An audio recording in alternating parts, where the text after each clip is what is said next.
Good afternoon, everybody, and welcome to the MMA Sucka podcast. It's me on my own today, Frazer Krohn. My co-host Tim Wheaton is off on holiday, so yeah, it'll just be me doing today's episode. So probably won't be as long as we usually do. We usually run for about an hour, so expect this one to be a little bit shorter.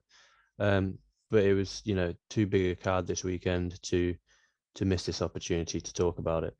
I'm going to jump straight in with the main event. We had UFC 268 headlined by Colby Covington and the champion Kamaru Usman, who won the fight by unanimous decision. What a fight it was, I think there was definitely improvements in both guys from the first fight. Yes, we didn't get a barn burner fight of the year contender like we did in the first fight.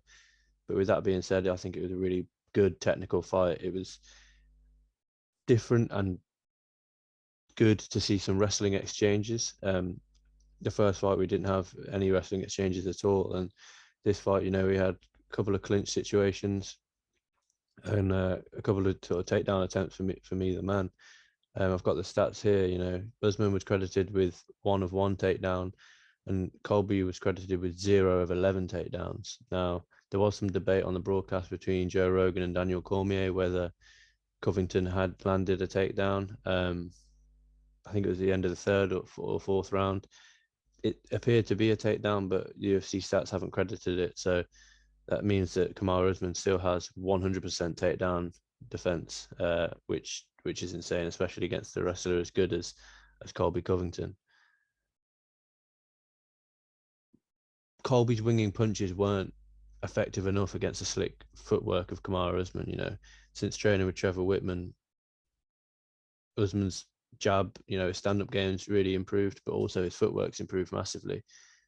We saw him slip a lot of the punches, which, it led to Colby landing just 38% of his significant strikes. And, especially early, Covington wasn't able to land on Usman with any great effect. He landed 13 of 47 in the first round, 19 of 48 in the second round, and 23 of 59 in the third round. Got a little bit more success in the fourth round, and then in the fifth round he also had 26 of 61. So these aren't excellent stats from Colby Covington. 27% in the first round of his total strikes landed, which is it's not gonna affect someone like Usman. Whereas Usman 22 of 48, again, these aren't high numbers, but then in the second round 50 of 86, and that's obviously the round that we got the knockdown in, or the 2 knockdowns I should say, in for Usman. He was just quicker to the left hook than Colby was, landed flush on the chin, and then he landed one straight on the temple as Colby got up and knocked him down again. There was calls for that being a 10-8 round, but I think the round was probably close enough for the majority of it for it to not be a 10-8 round. And we're not like boxing where if you do get a knockdown, you automatically get a 10-8. What was interesting is that at the beginning of the third round, Usman took his time. He didn't rush the finish. He easily could have. He could have jumped on Colby. Colby was clearly hurt, but he decided to take his time a little bit, and probably to his detriment. Colby came on quite strong at the end of that third round, and obviously in the fourth and the fifth he had much better rounds than he did early. Could Usman have finished it? Maybe he was a little bit wary of getting caught by Colby, maybe even getting taken down by Colby, especially after he'd hurt him. So he took his time, and that's why we saw the full 25 minutes. But no, it was a great fight, and I think it sets up the division quite nicely. Yes, Usman's pretty much lapping everyone. If Jorge Masvidal twice, Colby Covington twice. Now, if Leon Edwards beats Jorge Masvidal next month, he'll likely be next in line for Kamaru Usman. I know Usman spoke about a cross sport fight with Canelo. Let's not entertain that at all. Let's just put that straight to bed before it even starts. That doesn't need to happen, in my opinion. Leon Edwards should be next for Kamaru Usman if he gets through Jorge Masvidal next month, which isn't an easy fight. We've seen Masvidal make a number of improvements, but Leon Edwards has also looked phenomenal. And if Jorge Masvidal wins, in my opinion, there's no real interest in a third fight between him and Kamaru Usman. So give it to Vicente Luque. You know, he was on site this weekend to make weight. He deserves the shot. You know, Luque's on a great winning run at the moment and a great finishing run. And I think that could be a really entertaining fight with the styles that clash.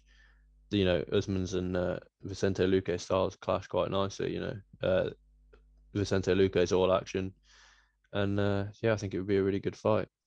For Colby, the next fight has to be Jorge Masvidal. Win or lose against Leon Edwards, the next fight for Colby Covington is Jorge Masvidal. I've got no interest in any of the fights. Yes, he hasn't fought Gilbert Burns or Stephen Thompson, or, you know, people were calling for a Khamzat Chimaev fight. No, the next fight to make is Jorge Masvidal versus Colby Covington. Colby called for it at the post-fight press conference. Let's book it. On to the co-main event. Rose Namajunas defeated Weili Zhang in their rematch by split decision. This one went a lot longer than the first fight. It went the full 5 rounds. This is the best, in my opinion, the best Weili Zhang that we've seen to date. And yet Rose was just better on the night. You know, we've seen Zhang work alongside Henry Cejudo to try and improve and round out her MMA game. You know, and I think we saw that she's mixing more takedowns in this fight than she ever has previously in a UFC career. She's landed 5 takedowns throughout her entire UFC career up until this fight, and then this fight she landed 5 takedowns, you know, alone in just this fight. She looked good off her back, in my opinion. You know, she didn't, when Rose did get her down, especially in the 5th round, she wasn't taking too much damage, but it was that 5th round, I think, which was the swing round in favor of Rose Namajunas. She managed to dominate on the floor. She had her down for the majority of the round, and it didn't seem like there was too much of an urgency for Weili to get back to her feet, and that's what's slightly disappointing. You know, she hasn't been in that position in a UFC career thus far, but I think if you're on your back, it doesn't. It's not a good look for the judges, especially if you're just sort of lying on your back and not making any great attempts. Yes, she wasn't taking too much damage, and the ground and pound from Rose Namajunas wasn't really there as far as damaging ground and pound anyway, but you have to make an effort to get back to your feet at every opportunity, you know. And Weili Zhang wasn't doing that. With that being said, her jiu-jitsu looked good, you know, sweeps in the 1st and 2nd round especially were really effective, and that allowed her to get back to her feet as and when she needed to. I think, you know, what's next for Rose Namajunas? It has to be Carla Esparza. She arguably should have got the fight this time round, but obviously they sort of went in favor of Weili Zhang. But no one's more deserving, I don't think, than Carla Esparza, especially in the strawweight division. You know, they've got the history between the two. You know, Esparza defeated Rose for the inaugural belt, but you know, Esparza is also on a really good run at the moment, and she, like I say, she deserved the fight this time around, but she's probably just not a big enough name. But she's on a 5-fight winning streak and pretty much dominated in all of those fights, apart from the Marina Rodriguez fight, in my opinion. She got performance of the night last time out, and I know Dana White has ruled out Carla Esparza for the next shot, but why not? Who else are you going to give it to? You know, maybe you give it to Marina Rodriguez, but I think that would be a better fight for Weili Zhang, you know. And Zhang called for the trilogy fight with Rose, but she's 0-2 at the end of the day, and that's not a great pull for that. So I think, in my opinion, it should be Rose Namajunas versus Carla Esparza for the belt next, and Weili Zhang versus Marina Rodriguez. Now, if any of these women, Rodriguez or Zhang, put on a stellar performance, that makes a clear next contender. But further down the rankings, we got Yang Xiaonan, who's just been TKO'd by Carla Esparza, Mackenzie Dern, who's just lost to Marina Rodriguez over 5 rounds. And then you're getting into sort of Nina Nunes, Claudia Gadea, Tisha Torres, Michelle Waterson, who are all, you know, they're, at the end of the day, they're not championship quality. You know, these women are coming off losses. You know, Tisha Torres did win, is on a 3-fight win streak, but prior to that, she lost 4 in a row, including to Weili Zhang and Marina Rodriguez. And the kind of caliber of fighter that Tisha Torres has got her wins over, to me, doesn't say I'm ready for a title shot. Nina Nunes is back in action soon, but she's only just come back from having a baby. She's 0-2 in her last 2. She lost to Mackenzie Dern, and she's fighting Amanda Lemos at the end of December.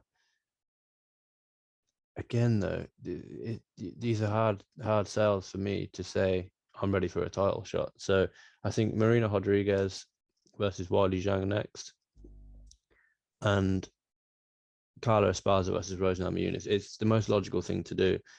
The UFC is always saying the best versus the best, or you got someone on a 5-fight winning streak here, and it's hard to deny a title opportunity. And if I was Carla Esparza, if I don't get the next shot at the title, I kick up a real fuss online. I think, yes, she's not the biggest name and she's not a big trash talker and all of this, but Dana White and the UFC brass need to know that if a girl is on a 5-fight win streak in a division where there aren't many big stars, there aren't many big names, it's not a big pay-per-view division, as it were. These people who are on these 5-fight win streaks, on a 4-fight win streak, including finishes and performance of the nights, they need to reap the benefits of their performances, which I think Carla Esparza hopefully will, if and when she gets a title shot. But no, that was a really good fight, and I'm glad it went 25 minutes, so we really got to see the two women's game plans. The third fight on the main card was Frankie Edgar versus Chito Vera. This was a tough watch. It's a shame to see Frankie Edgar get knocked out. Again, 3 of his last 4 fights, he's been knocked out, and he did get the split decision win over Pedro Munoz. I thought he did really well in the first in the first round to get Chito Vera down and pretty much dominate when it was down there. I actually picked Frankie Edgar to win this fight, because we've seen Chito Vera kind of vulnerable off his back, especially against Aldo. But his takedown defense was much improved. He defended 6 of Edgar's 9 takedowns. He was taken down 3 times, but only in the first round was he sort of controlled down there. And it is what it is. Everyone's seen that brutal picture of Frankie Edgar getting front kick to the face. I mean, what a knockout it was. And at the end of the day, it was deserved. I think Chito Vera was coming on strong in the second and third rounds. There was that little sort of bit of beef between the two at the end of I think it was the end of the second round, which is quite out of character for both guys. But then, Chito admitted, look, it's your family or mine. And at the end of the day, Chito is a fighter, and he got a performance of the night for this victory, and rightfully so. A front kick to the face and a few ground and pound shots was, it's phenomenal from Chito. And he set it up by, they mentioned it on the BT review show. He was teeping to the body, so bringing Frankie, constant teep kicks to the body, bringing Frankie Edgar's arms down, and then he goes to the front kick, straight to the chin, straight to the face, and that's all she wrote for Frankie Edgar. What's next for either man? I think Marlon Vera should fight Merab Dvalishvili to see who really is, a top 5 contender in the bantamweight division. I think that'd be a great fight, and it would really test the takedown defense of Marlon Vera. We know what Merab's like as far as being relentless for the takedown, and for Frankie Edgar, this was a difficult one.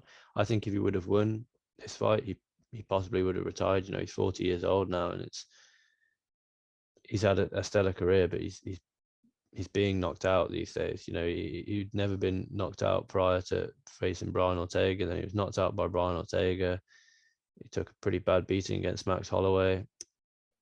Then he was knocked out by Korean Zombie, knocked out by Corey Sandhagen, obviously with that flying knee, and then now knocked out by Marlon Vera. 24-10 now.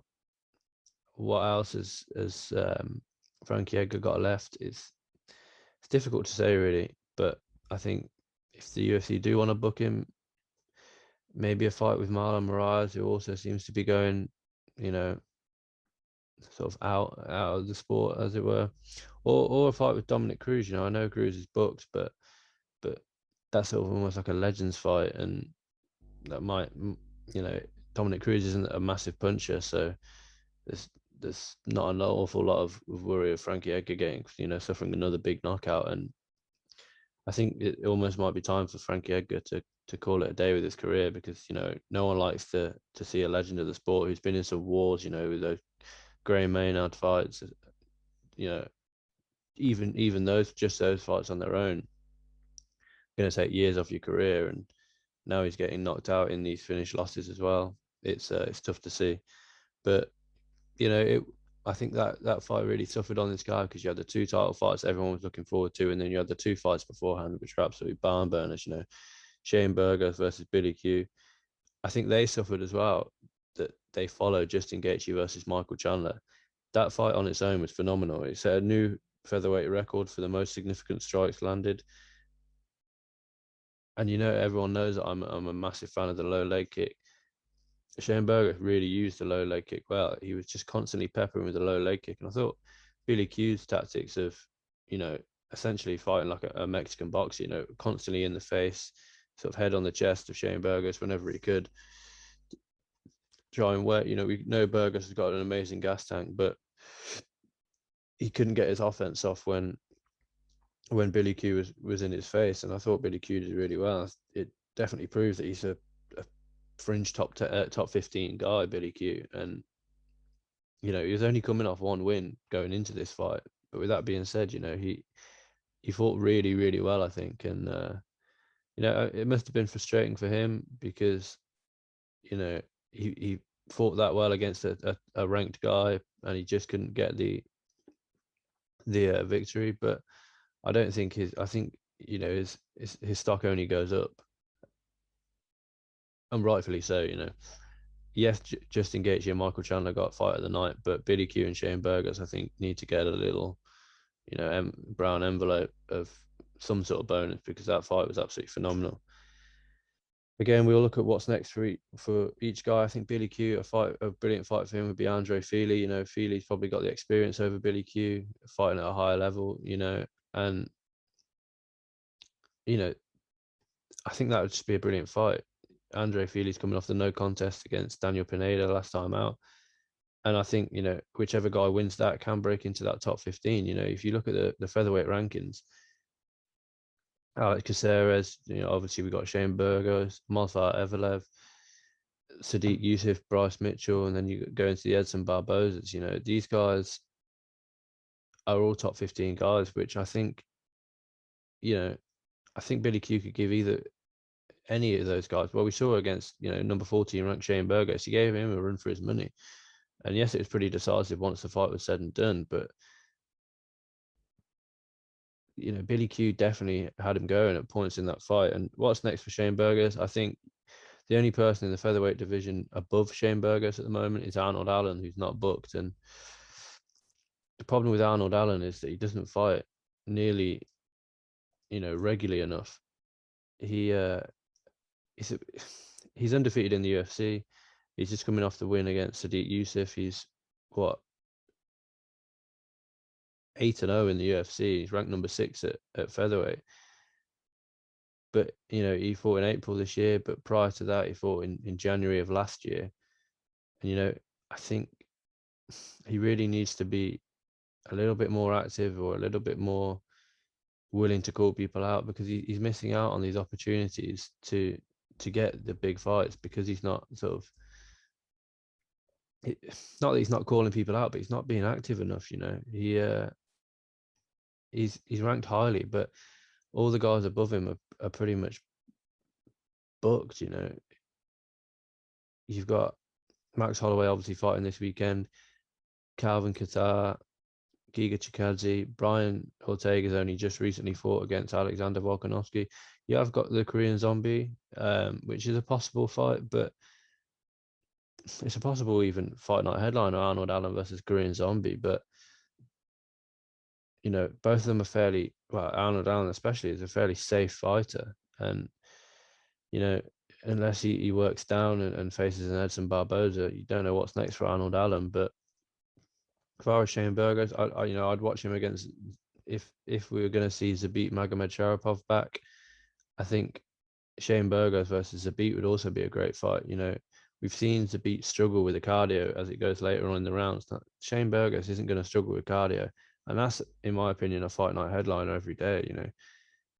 book it and see if the beat struggles from both ring rust and the cardio of Shane Burgos. So I think Shane Burgos will put it on Zabit, and that's a great fight. I think Burgos would take that fight because Zabit's a fairly big name, a respected name in the division.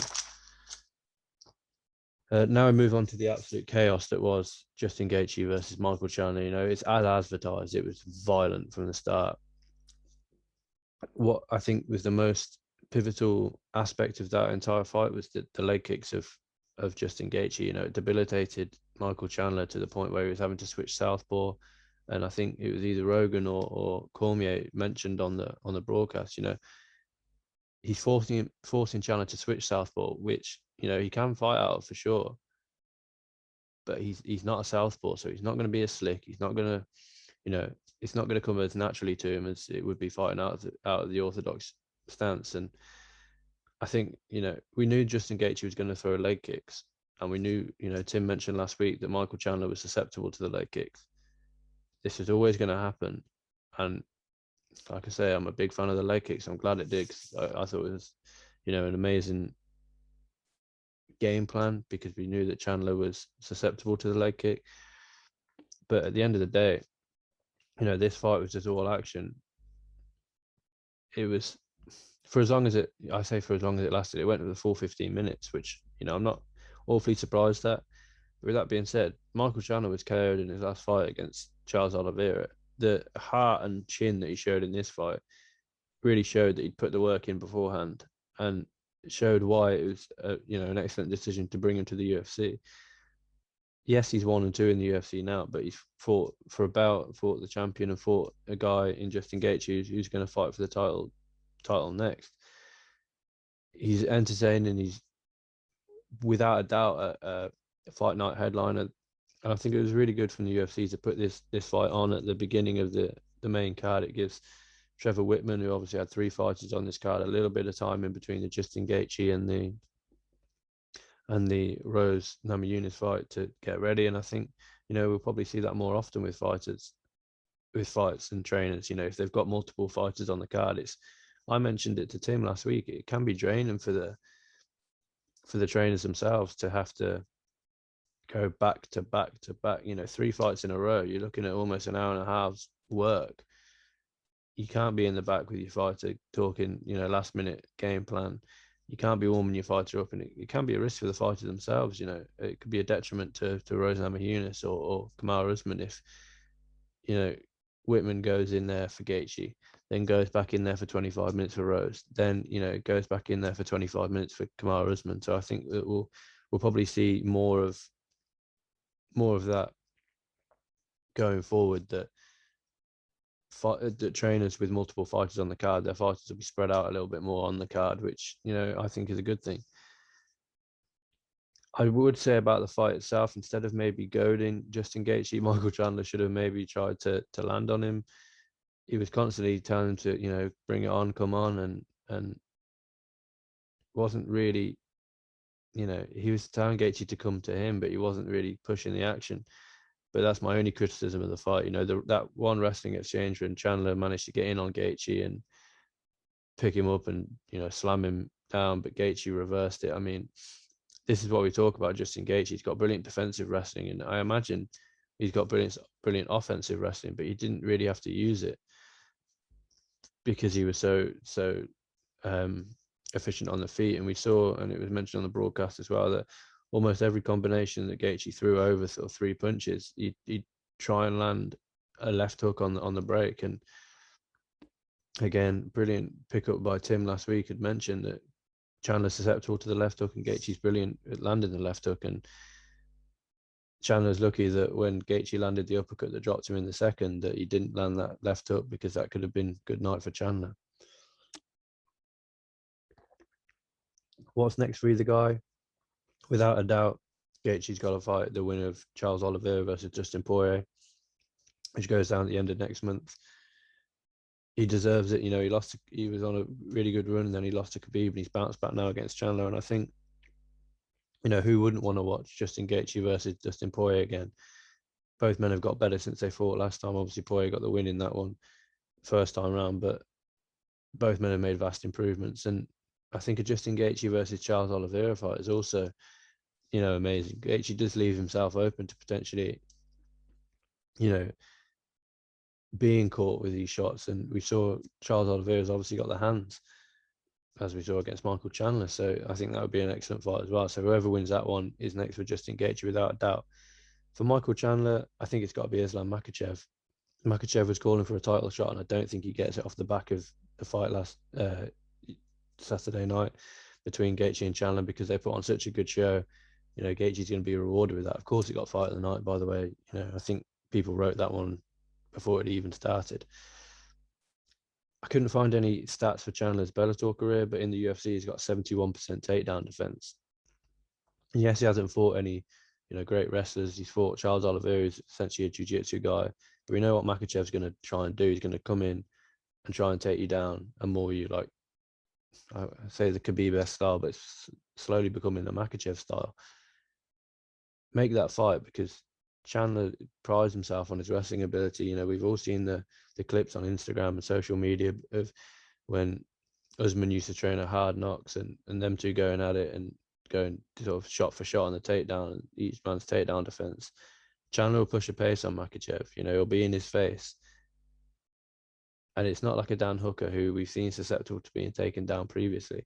This is Michael Chandler, who has got a wrestling base. And I think Makhachev versus Chandler is the fight to make next time. Fight night headliner. Obviously, the guys only fought a week apart from each other. So, yes, Michael Chandler took a lot of damage, and Islam Makhachev didn't take, any damage in his fight. So the timelines, although they do work out as far as they only fought a week apart, Chandler will definitely have to take some time off. But, book that as a fight night headliner April, May time, and then that will probably provide the next lightweight contender. There's plenty of highlights on the prelims as well. Alex Pereira, phenomenal knockout as we expected. Kickboxing sensation, only man to knock out Israel Adesanya. He's beat him twice.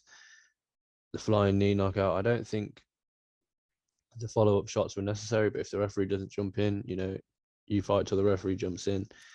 I think he did miss the shot by not mentioning Israel Adesanya, even just to tell him, keep an eye out, I'm coming, because that was a phenomenal knockout. And he showed a well-rounded MMA game. He was fighting a striker. The striker suddenly turned into a wrestler, and he was able to get back to his feet and not take too much damage on the floor, and obviously not be submitted. So I think he's got a future in the UFC for sure.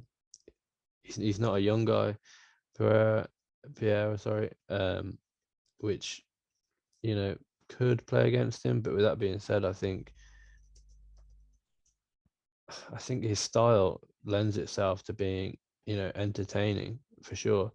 He's 34 years of age now, 1-0 in the UFC. I think he's certainly got a future in the middleweight division, but it's how quickly do the UFC want to rush him through and try and get him into a potential rematch down the line with Israel Adesanya. I'd watch that tomorrow. I think it would be a phenomenal fight, because no man will shoot for a takedown. But obviously the UFC won't book it just yet. But it's worth keeping an eye on Alex Pereira for sure. Elsewhere, we had Edmund Chabazian again lose. He's now 0-3 in his last 3. 2 finish losses as well, and he's clearly got a hole in his game. It's the wrestling and ground game. It's clear for everyone to see. And why it's not being addressed by him and his team, it's not quite clear. And he's still young, Edmund Chabazian. He's only I know he's still young. Yeah, he's only 23 years old, but he's at Glendale Fighting Club, which it's a renowned gym. But with that being said, he needs to make the improvements, because he is only 23 years old, and he did start his UFC career. He came in off the Contender Series, and he was 4-0, 3 finishes, big knockout of Brad Tavares, finish of Jack Marshman and Charles Bird. But if you've got to address, he lost to Derek Brunson, and there's no shame in that. And then he lost to Jack Hermanson, no shame in that. Now he's lost to Nasruddin Imanov, no shame in that either, because these are all good fighters. But why is he not addressing? He lost to Derek Brunson in the wrestling game, and then he was ground and pound finish. This one, he lost elbows from crucifix, which was a brutal finish as well. If you can go back and watch it, I'd definitely suggest it, because the way that Imanov got into the position was phenomenal. But why are these holes in his game not being well rounded out? He only lost to Hermansson back in May, and he's back in there in November, and we haven't really seen too much of an improvement from him, in my opinion. Will he get cut from the UFC? I think they'll give him one more chance, and I think Puna Soriano would be a brilliant fight for Edmund Chabazian next. He's coming off a loss, and he's a stand-up guy. He's probably not going to go for the takedown. He swings big and he gasses out, as we saw in his last fight. And I think Edmund Chabazian could probably use his slicker boxing to get the dub in that one. But I think that the UFC need to be more sensible, because they're running the risk of ruining a really, really good prospect here. And on really good prospects, we saw Ian Gary get the first round knockout. Only just got the first round. I think it's 1 or 2 seconds left of the first round, and he had to weather a storm. Whether it was Octagon jitters, UFC jitters, making his debut at Madison Square Garden after a lot of hype coming in. I think he was 7-0 coming into the fight. He's now 8-0. He looked good, Ian Gary. The finish was, and I hate to compare him because they're both Irish, but the finish was very Conor McGregor-esque. If you've ever seen Conor McGregor's last finish for Cage Warriors, I think it was against Ivan Butcher, not 100% sure his name, but his opponent throws a right, Conor slips just out of the way of it and lands a left down the pipe, and his opponent goes to sleep. And that's pretty much what Ian Gary did in this fight. Williams was pushing the pace on him, and Jordan Williams was pushing the pace on him, and he looked good. He looked like he was dominating Ian Gary, and Gary, slipped slipped right hand down the pipe, and that's all she wrote for Jordan Williams. It's a brilliant debut for Ian Gary, and another young guy at 23 years old now.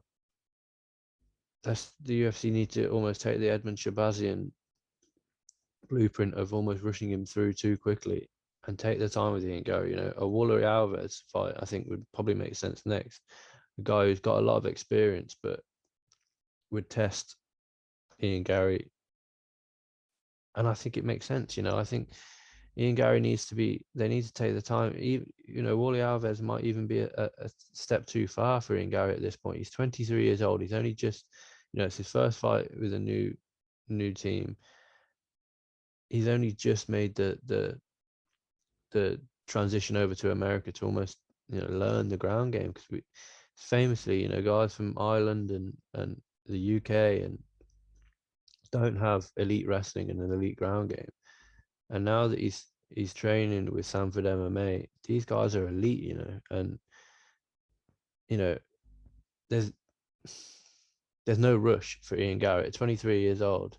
There's no rush for Ian Gary, and that's exactly what the UFC don't need to do, is rush him through. And I think it was a really, really good debut, and I think this guy is, his nickname is the future, and I think that's exactly what he's got. He's got a big future ahead of him. Elsewhere on the prelims, Chris Barnett, I think, star headlines. He got performance of the night bonus for this win, and rightfully so. What a fun fighter he is. A guy that looks like he's just going to be a big heavyweight that just plods forward and looks to take a few to land a few. He's anything but, pretty much, something that if you looked at him, you would not expect him to do. Spinning wheel kick finish to Gian Vellante, who obviously retired after this one, followed by a front flip to kind of like the splits. I tweeted off the MMA Sucka Twitter, at MMA Sucka, so be sure to give that a follow. I tweeted saying, can everyone just celebrate like Chris Barnett in the future, please? It was such a fun celebration, and it was such a fun fight and such a fun finish. Nobody expects Chris Barnett to be able to move like that, and yet he can, and he's got great explosivity for a heavyweight. And yes, Gian Vellante isn't a heavyweight. He's a very out out of sorts light heavyweight. But let's not take anything away from Chris Barnett. That spinning wheel kick finish to just land flush on the head of John Volante, knock him down, and then follow up with a few punches. Phenomenal by Chris Barnett. And what's next for Chris Barnett? Yes, he lost his debut. I think it's to Ben Rothwell. But who cares? This guy isn't going to be UFC champion at 35 years of age. He came into the fight. He came into the UFC, sorry, with I think 28 fights or 27 fights, and like I say, he's never going to be a UFC heavyweight champion. To give him fun fights, Carlos Felipe is someone that always brings it, doesn't mind a little bit of trash talk in there. Give him the Carlos Felipe fight. I think that would be a great fight, and see just how far Chris Barnett can go. Because he's a fun fighter to watch. I think everyone's going to tune in to watch him in the future, and why not? And he deserves all the praise. Something we did see at the UFC. Understand this is the UFC 268 co-main event. We saw Dana White. There was a picture of Dana White watching Canelo Alvarez's fight, which, yes, the Canelo Alvarez versus Caleb Plant fight was a huge fight. Regardless, what is Dana White doing? You're the figurehead. You're the sort of main guy for the UFC, and as your strawweight champion is competing in a rematch, you're watching another fight on a laptop in front of you. I personally disagreed with it, but it talks levels to how big a star Canelo is, and he proved he's the pound for pound king this weekend when he TKO'd Caleb Plant in the 11th round. And I think Plant needed to use his speed early on to try and get an early lead, and then be able to sort of coast out the last few rounds and almost try and not get knocked out by the hard hitting Canelo. But unfortunately for Plant, Canelo started quicker than he ever has before. He classically takes a few rounds off almost, Canelo, at the beginning, just to get a bit of a read on his opponent, and and to feel them out a little bit, and get his timing down, see what is at the forefront of their mind. If I throw the jab here, what's he going to do? If I throw the jab here, what's he going to do? If I throw the jab at this speed, what's he going to do? And then I'll quicken it up, and what's he going to do from there? And he didn't allow Plant to get around in the first, I think it's the first 5 rounds I scored off of Canelo, 4 or 5 rounds anyway. And the thing is, Caleb Plant didn't have the power to trouble Canelo, and once he was down on the scorecards, Canelo could have cruised then, because he knew that the power coming back from Caleb Plant, with the greatest respect to Plant, wasn't effective as far as deterring Canelo at all is concerned. And it is what it is. Not everyone's going to be the biggest hitter in the world, but I think if you're going to hang with someone like Canelo, you're going to have some sort of equalizer, like the power or blistering speed. We saw Amir Khan trouble Canelo with speed early on, but yeah, Caleb Plant didn't have the speed, the power to trouble Canelo, and Canelo becomes the super middleweight, the undisputed super middleweight champion. Sorry, beat Billy Joe Saunders last time out, beat Caleb Plant this time out. He's now a free agent. So what's next for for Canelo Alvarez? Who knows? Does he go up and fight Beterbiev, or does he fight like a David Benavidez? It's unclear at the moment, as we say, he is a free agent. Does he fight Anthony Durrell, who got a big knockout on the sort of undercard of this one? But I think the logical next fight would probably be Benavidez, if he can get through Davis on the 13th of November, so this weekend.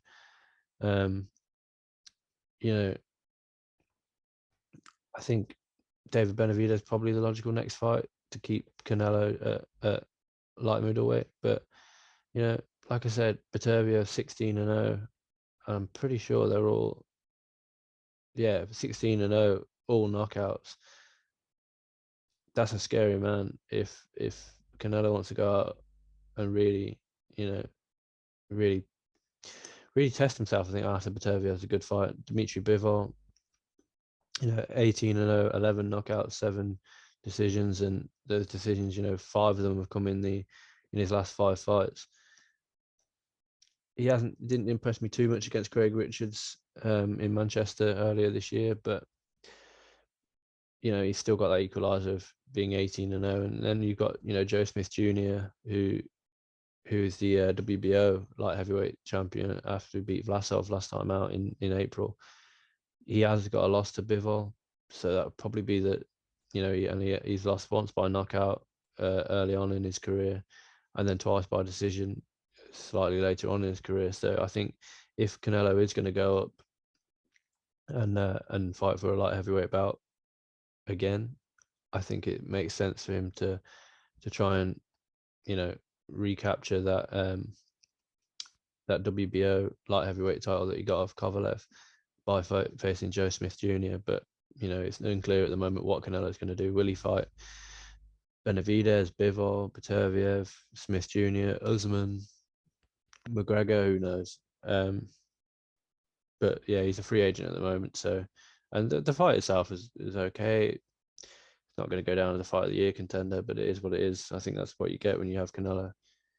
Moving on to Bellator 270 that went down Friday. I think there was only really 2 fights anyone was interested in, the main event and the co-main event. In the co-main event, James Gallagher came up short against Patchy Mix. He was submitted in the 3rd round via guillotine choke.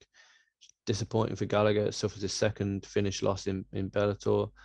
He's still young though, James Gallagher. I don't think he takes much of a step back. I think it was a big step forward, in my opinion, to face Patchy Mix. The ability of fighter, Cal Eleanor, as respected as Cal Eleanor is, he's not on the level of Patchy Mix at the end of the day. And Patchy Mix has fought Juan Archuleta, I think last time. He fought Juan Archuleta 2 fights ago and lost. Yes, he lost by unanimous decision, but that was for the belt at the end of the day, and that was in the bantamweight tournament. What I will say is that there are absolute levels to this game. Patchy Mix is ranked number 3 in Bellator's rankings, and if you compare that to the UFC rankings, Corey Sandhagen is ranked number 3. Corey Sandhagen beats Patchy Mix every single day of the week and twice on Sundays. He absolutely dominates him, and it's just the discrepancy in ability is so high between the UFC and Bellator. We know it is, but that really showed it. That the number 3 ranked Bellator guy, his stand-up was atrocious. Patchy Mix, in my opinion, he was closing his eyes every time he was being hit with punches, and he wasn't reacting well to Gallagher's stand-up. Who, again, Gallagher's he's not a stand-up guy essentially, but he was dominating on the feet, and he did well on the ground, but I think he was just caught with that guillotine. I'm surprised that James Krause or John Kavanagh hadn't picked up on the fact that Patchy Mix had that guillotine in, I think, twice before and not managed to finish it. I'm surprised that they didn't flag that up to Gallagher to really try and avoid.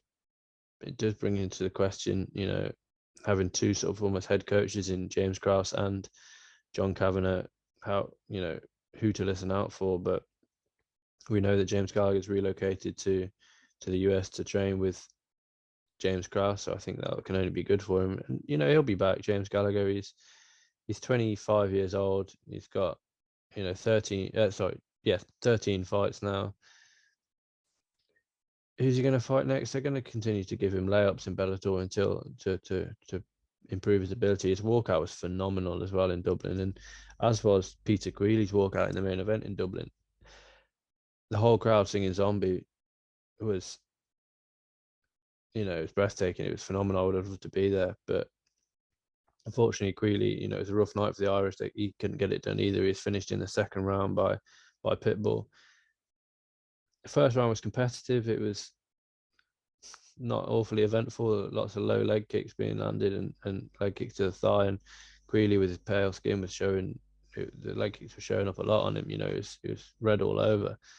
But Pitbull managed to land a thunderous right and finish the fight. And he keeps the belt sort of in the Pitbull name, as it were. I think the stoppage was good. Yes, Creeley wasn't out cold, but he didn't need to take any more punishment. But can you really say that Patricky Pitbull is the best Bellator lightweight? In my opinion, you can't, because at the end of the day, yes, his brother gave up the belt so that Patricky could compete for it, but you can't tell me that he's the best Bellator lightweight, in just my opinion. Next fight without a doubt has got to be Brent Primus. He deserves another shot at the belt, and then after that, Usman Nurmagomedov should be next. Usman will probably have another fight before then, but Usman I can't say his name. Usman Nurmagomedov is the best Bellator lightweight, in my opinion. It's only time will tell. It's only a matter of time before he really shows that he is the best Bellator lightweight. Looking ahead, like I said, the show won't be as long, but there was plenty to talk about, and we had to go through everything. Looking ahead to this weekend, we've got UFC Fight Night, Holloway versus Rodriguez. I'm so excited for this one. I'm a massive Max Holloway fan. He lands 7.26 strikes per minute, as opposed to Rodriguez's 4.33.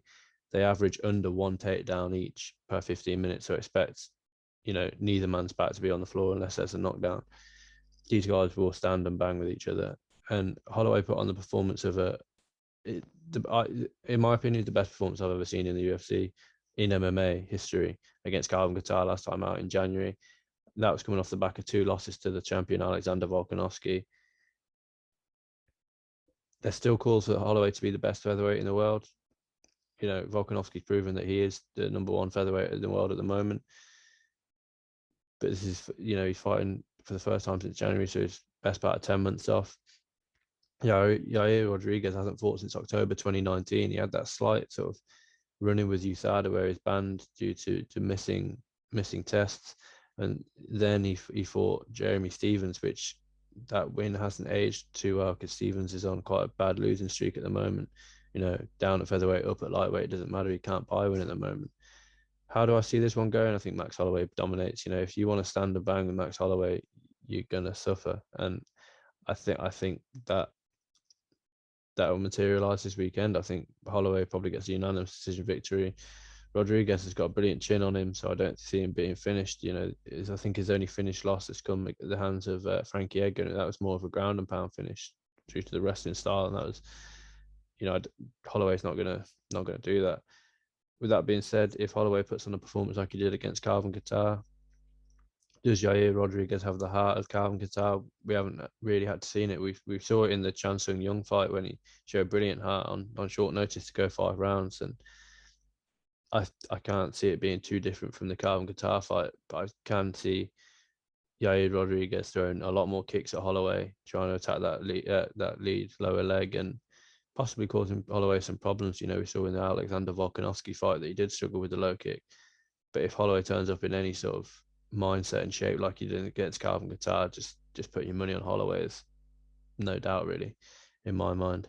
Elsewhere on the card, we've got Andrea Lee, against Cynthia Calvillo. Not a bad fight. I mean, the thing is, this fight night on paper isn't great. Andrea Lee against Cynthia Calvillo. Calvillo's coming off the loss, only a couple of weeks ago, to Jessica Andrade, finish loss as well. And Andrea Lee is she's on a decent run at the moment.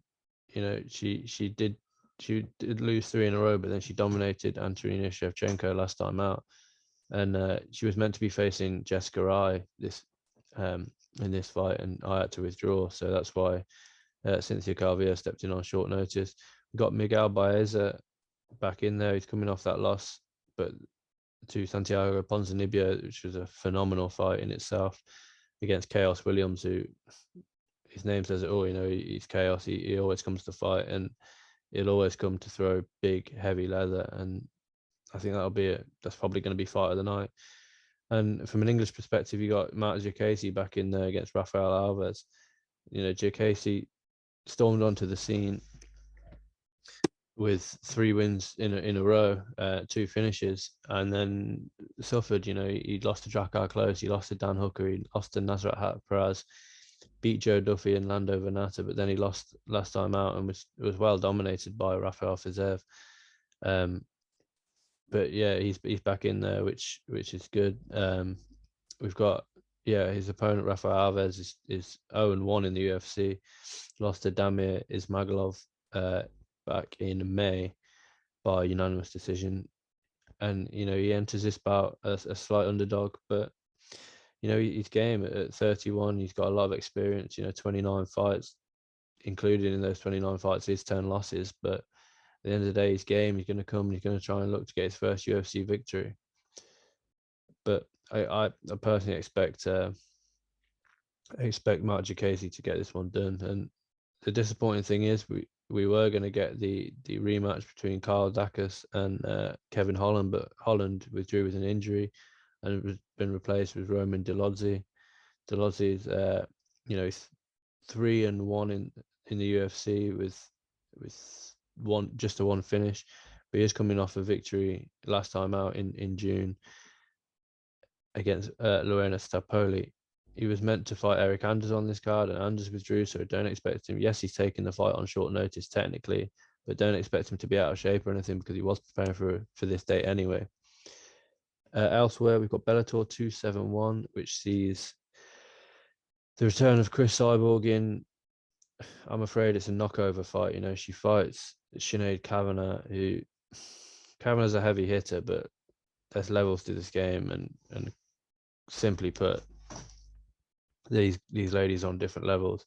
This is where Bellator is really sort of slipping up. They're putting these fights on. These guys aren't in the same. Yes, okay, yes, they're in the same division, but they're not on the same level. Kavanagh, like I say, has got power in her hands. She's got 2 finishes in her Bellator, but she's 4-4 in Bellator with 2 finishes. She's lost to Leslie Smith. Her last loss was to Leslie Smith back in 2019, and she beat Olga Rubin and Kathariana Lena last October. But in my opinion, Cyborg dominates, and Sinead Kavanagh's not. She hasn't got speed, and she hasn't got the power advantage, and she hasn't got the wrestling advantage, grappling advantage. And this would be one of the biggest upsets in MMA history if she was to get it done. And I'm sure, as you can tell from my tone, I don't think she is going to get it done. Aaron Pico also returns. He's looking for his 5th win in a row, his 5th finish in a row as well when he takes on Justin Gonzalez. Obviously, he hasn't had the best start to his MMA career. He lost but via guillotine choke. He then was knocked out by Henry Corrales, knocked out by Adam Borix. But since then, they've given him the layup fights that he probably needs. He's got a left hook finish, a rear naked choke finish, overhand right to ground and pound finish, and an anaconda choke finish in his last four fights. He is facing Justin Gonzalez, who's 12-0. Never been defeated. He won on the Contender Series back in 2019, but he wasn't given a contract. He then won the LFA for the featherweight championship, and he's fought once for Bellator, defeating Tyrone Claxton by by split decision back in June. I think this one probably actually goes a distance for once. I think Pico does get it done, but I do think it goes a distance, and it'll be good for Pico to compete over 15 minutes, because we haven't actually seen him do that yet in his career, because he's finished, he's either been finished or finished every opponent that he's faced. And he's money, so he's an exciting fighter, and at 25, why not book him and try and build him into the prospect that we all thought he would be, because he was rushed into his MMA career, in my opinion, and it negatively impacted his progress. Elsewhere this weekend, we've got on Friday, we've got One Championship Next Gen 2. We'll have previews and results for that on MMAsucka.com. We'll be all over Bellator, like I mentioned. BKFC 22, we'll have previews and results for. LFA 118, we'll have previewing results for again. Combate Global 27 on Friday night. Obviously UFC Vegas and Fury FC on Sunday night. You can catch that on. You can catch the results and the preview on MMA Sucka. You know, we've got plenty up on the site this week. Sorry. You can catch more of me at Frazer Krohn Writing on Instagram and Frazer Krohn on Twitter. You know, get involved in the discussion and the conversation, because there's plenty of discussion to be had again about what happened this weekend and you know, the state of the featherweight division as a result of this week's main event between Max Holloway and Yair Rodriguez. So yeah, it's an exciting week, and again, it's a relentless schedule by the UFC, and we're coming to the end of it now. But it's been what a ride it's been. So thank you very much. Now I'll catch you next week.